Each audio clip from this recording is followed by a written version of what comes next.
I'm a member of a Red Sox nation. It's a kind of a family.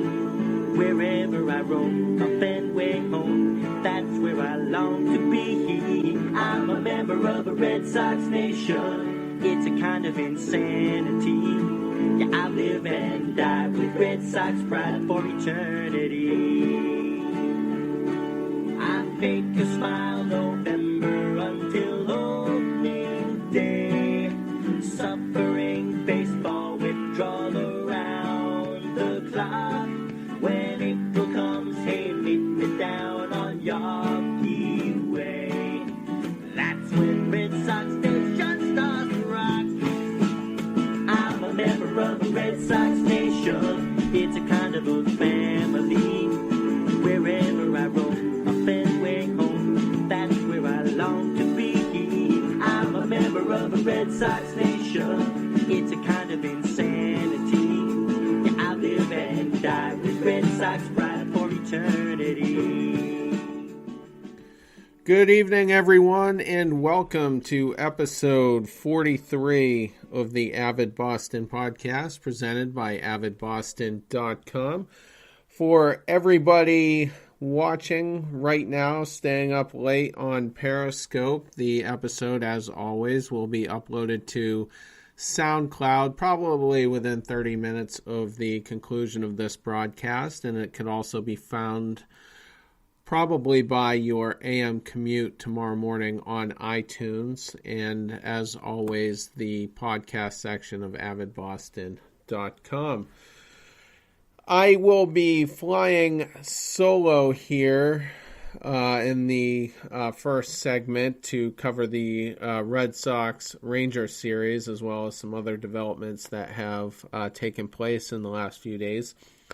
And then in a little while, I will be joined by Yankees blogger Dan Rourke, which is going to be a really fun segment. I had about a 10-minute conversation with him on the phone, and things were gelling, so I'm sure we're gonna have a really good AL East oriented segment.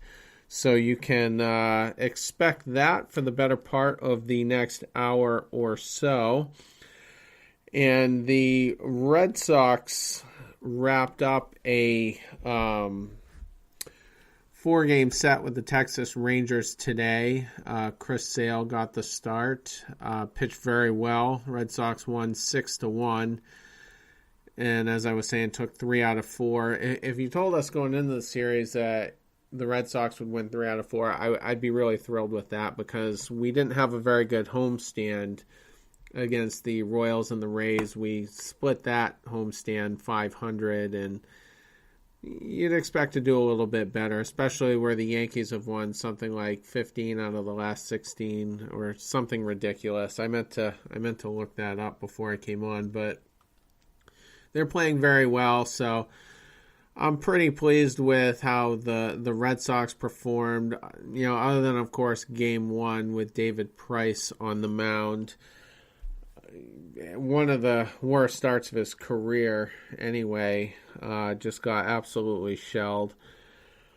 But before we get to the David Price debacle, we're hitting again, and that's nice to see. Mookie Betts, 13 home runs so far. Was leading the league coming into today. I'm not sure if Trout or anyone closed the gap. I probably should have pulled that up.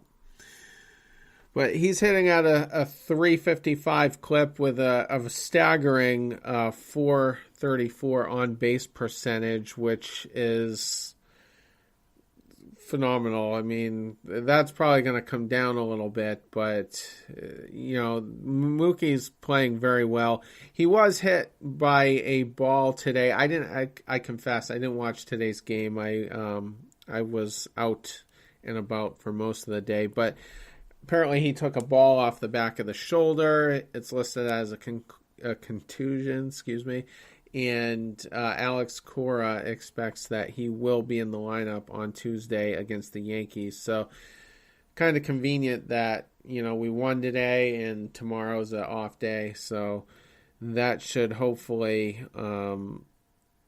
assist with the healing process and get him in shape for what should be a pretty critical series. Whoever wins that series is going to either come out of the division in the lead or no worse tied. So that's a very pivotal series, probably the biggest one of the year so far. JD Martinez also hit a solo shot today. Let's just say right now, that was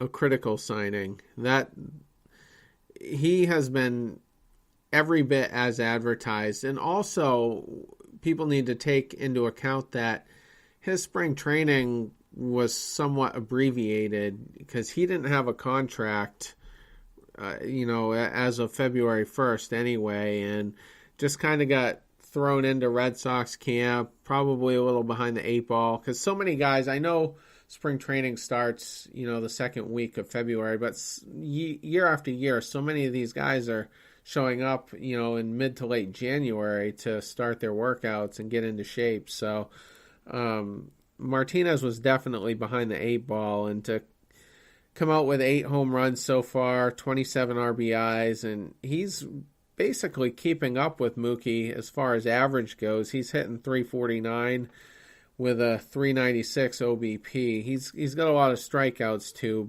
but still finds his way on base quite a bit.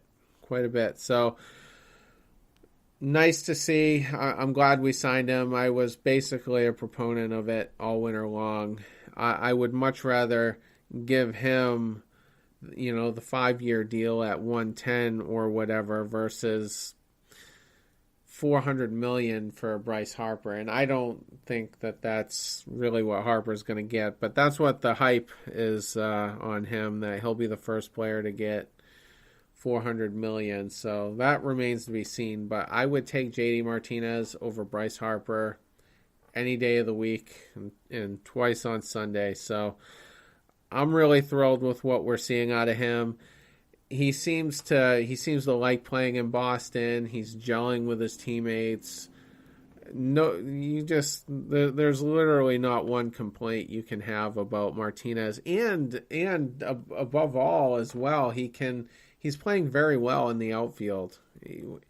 Half of his starts roughly, or maybe even more than that at this point, he's been out in left field, and I don't even know if he's committed an error yet. He's been more than adequate at that position. So that's really nice to see, because a lot of the hype all off season long was that he was a very poor defender. So I heard him make a comment on that, and he missed most of the season, I think, because he either broke his arm or had a shoulder injury because he ran into an outfield wall tracking a fly ball, and he was basically out for the rest of the year. So he said that kind of affected him a little bit, because he was always cautious as he was reaching the right field wall along the baseline, or the the actual outfield wall. So he doesn't seem to have any problems playing in left field with the green monster behind him. Another guy who is hitting extremely well, that should probably find his way into the lineup a little more often than has been the case, is Mitch Moreland. It seems like whenever he is in the lineup, the team does very well. You probably hear my neighbor's dog below. If the mic's picking that up, I apologize. You can hear the pitter-patter of my own from time to time. But anyway, Moreland, I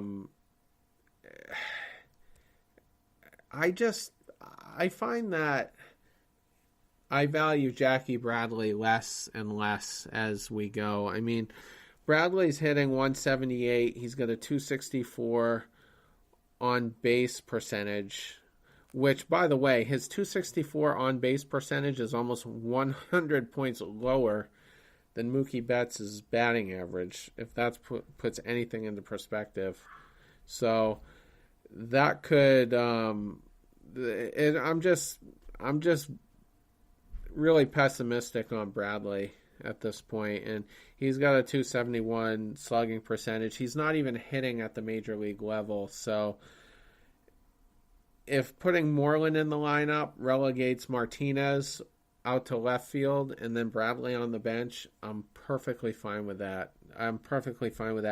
Even when Moreland is in his cold streaks, because he's a streaky hitter as well, and his career average is probably right around 250 or so. And even during his cold streaks, he doesn't look lost at the plate like Bradley does. Sometimes when Bradley comes to the plate, he just looks so defeated, and it's really painful to watch. And then of course Bradley ends up, whiffing 3 times and heads back to the dugout. So I don't know. I just kind of like Moreland. It's kind of like in the 2013 postseason with Johnny Gomes. We just always did well when he was in the lineup, regardless of how well he did. I don't know why, but the team just sort of performed better. And Moreland right now is hitting at a 347 clip with a 407 on base percentage. So that's, I don't think anybody saw that coming. I really didn't. And the whole offseason, I'm thinking, why did we even sign him? If the plan was to bat Hanley Ramirez third, why would we sign Moreland if we wanted JD to come in and be a DH? Like, it really created a logjam, but I'm all for it at this point. Like, it's working out really well, and his numbers will come down, and he'll be on that roller coaster grind of a 162 game season. But he's certainly nice to have, and gives the lineup a lot of stability, and of course he's a Gold Glover at first base. And also I would like to mention, I can't remember if I did it in the last show, he has played a little over 40 games in the outfield. I think he was a right fielder with Texas for a little while, and most of those games were back in like 2011, 2012, so it's not recent, but I mean, I could see in a pinch Mitch Moreland possibly playing one of the corners if he had to. If Mookie, say for instance, had to be out for, a week or two, say he goes on the DL or whatever, I could see, it's outside the box because, like I said, he hasn't done it in 6 years, but I don't see why he couldn't. And I think I did mention it in the last episode because Adrian Gonzalez in 2012 had to play right field and was, more than adequate out there. So that's just another observation I wanted to make. We're hitting pretty well. Devers is getting a lot of productive swings. He's only hitting 260, but he's got 6 home runs. I think like 23 RBIs. The one thing with him, though, is he is striking out and not walking a whole lot. So hopefully that gets reined in, and if his bat gets more consistent, that would obviously help as well. But he's been hitting out of the 6 hole, and I'm pretty encouraged by what I have seen at the plate. He's made some errors on the field, is what it is. I mean, if you want his bat in the lineup, we're going to have to tolerate the errors, but hopefully that gets reined in as well.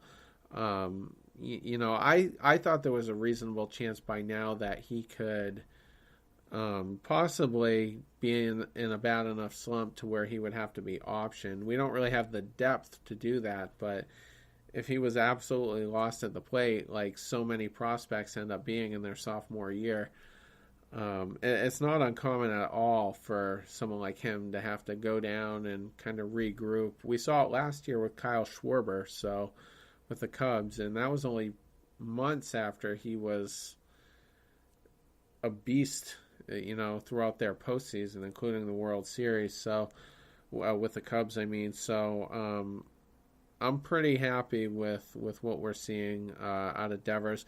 Benintendi's been scuffling a little bit. I'm not too worried there.